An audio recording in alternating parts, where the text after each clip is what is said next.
When I first moved into my new apartment, I thought I had found the perfect place. It was located in a quiet, unassuming building in a suburban neighborhood. Nothing particularly remarkable about it.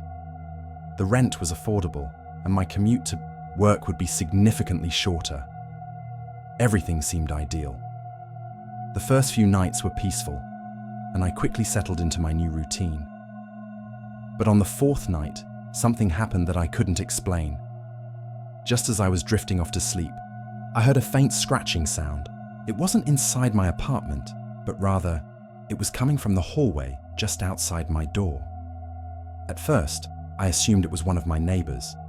Maybe someone had a pet that had gotten loose, but something about the sound felt off. It was slow and deliberate, almost as if someone was purposefully dragging their nails against the wood. Then, at exactly 3 a.m., the scratching stopped abruptly, as if whoever or whatever was making the sound had been listening for my reaction. Next morning, I tried to brush it off as my imagination playing tricks on me. Moving into a new place was stressful, and maybe I was just adjusting to unfamiliar noises. But when night fell, the scratching returned, louder this time, more distinct. My curiosity got the better of me, and I tiptoed to the peephole, expecting to see someone standing outside. What I saw made my stomach drop. A tall, shadowy figure stood just beyond my door, motionless. The dim hallway light barely illuminated its outline. It wasn't moving, but I could feel its presence. My heartbeat quickened. I held my breath, waiting to see if it would move, but it just stood there. And then, after several minutes, the scratching resumed, slow, deliberate, like nails being dragged across my door. I wanted to scream, to call out for help, but I was paralyzed with fear. That night, I barely slept. The next morning, I asked my neighbors if they had heard anything unusual. Their reactions confused me. They looked at me like I was crazy. "No, one else lives on this floor," one of them said casually. I felt the blood drain from my face. That was impossible. I had seen people moving in and out of apartments down the hall. I had heard footsteps, even muffled conversations through the walls. How could no one else be living here? Determined to get to the bottom of it, I bought a security camera and set it up outside my door. That night, as I lay in bed, the scratching returned. It was the same, slow, methodical sound. But this time, I had proof. The following morning, I checked the footage, my heart pounding as I hit play. The video showed nothing. The hallway was completely empty. Yet the audio had picked up the sound of scratching. I replayed it over and over, hoping for a rational explanation. But there was none. I had been hearing something that wasn't physically present. Panic set in. I needed answers. I contacted my landlord, pressing him for any information about the apartment. He hesitated before finally admitting something that sent chills down my spine. The previous tenant, he disappeared, the landlord said in a hushed tone. Left everything behind. Just vanished one night. No sign of a struggle, no goodbye note, nothing. I stared at him in disbelief. "What do you mean disappeared? The police, didn't they investigate?" "They did," he admitted. "But they never found anything.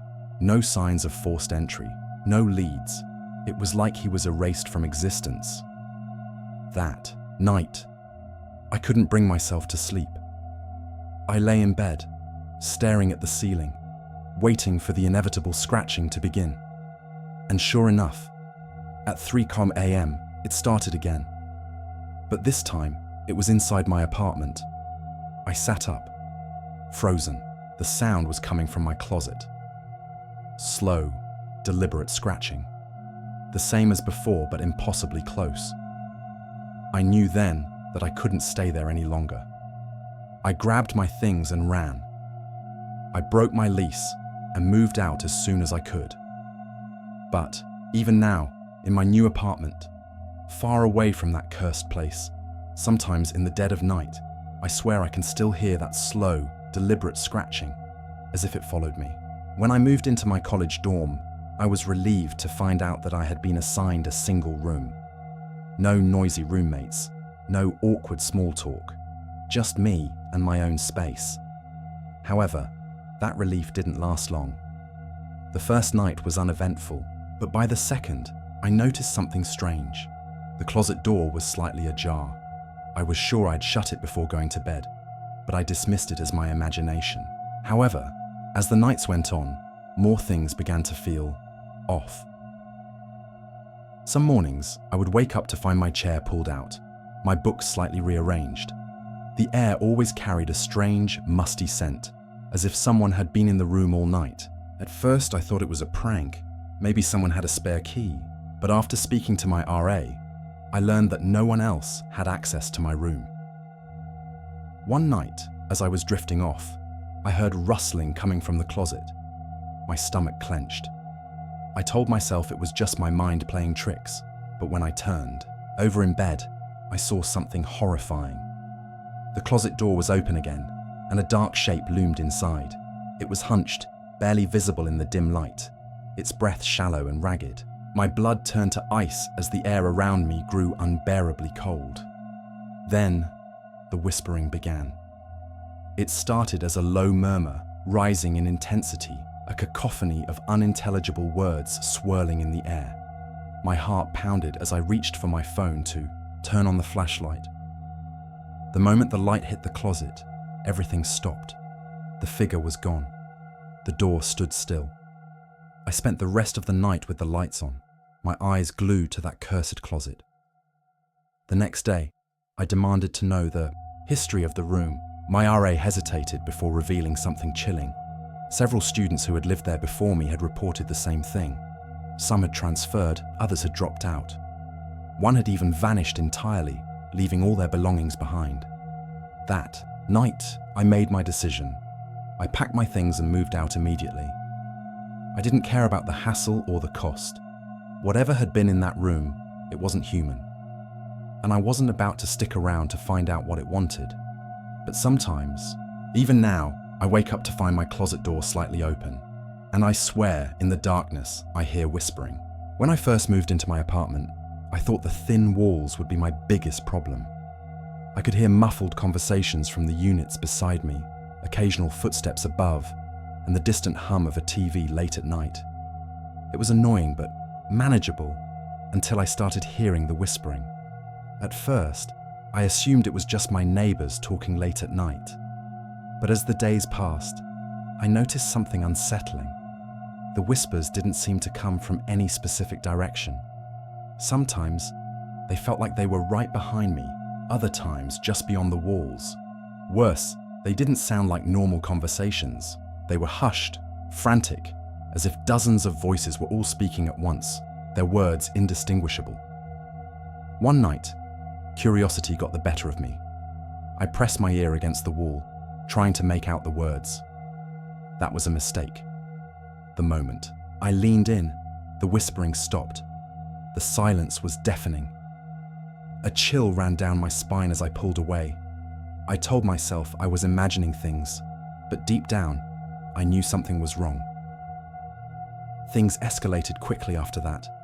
The whispers became louder, more insistent. Sometimes, I would wake up in the middle of the night to the sound of my name being whispered from the walls. My belongings started moving on their own. I placed my keys on the counter, only to find them on the floor minutes later. The air in my apartment felt heavy, oppressive, like something unseen was pressing down on me. One evening, I had a friend over. As we were watching a movie, she suddenly went pale and pointed to the wall behind me. "Did you hear that?" she whispered. I turned, my stomach knotting with fear. "Hear what?" She hesitated. It sounded like someone breathing inside the wall. That was the breaking point. I started researching the history of the building and discovered something horrifying. Decades ago, a man had gone missing in my unit. He was last seen entering his apartment, but he never came out. No one knew what had happened to him. Some speculated he had been murdered and hidden inside the walls. That night, I barely slept. I could feel something watching me, lurking just beyond my sight. The whispering never stopped, growing louder, more desperate. And then, at exactly 3 a.m., I heard a single clear sentence amid the murmurs. "Let me out." I packed my bags and left that morning. I broke my lease, paid whatever fines I needed to, and never looked back. But sometimes, even in my new place, I wake up in the middle of the night and hear it again. A whisper in the walls,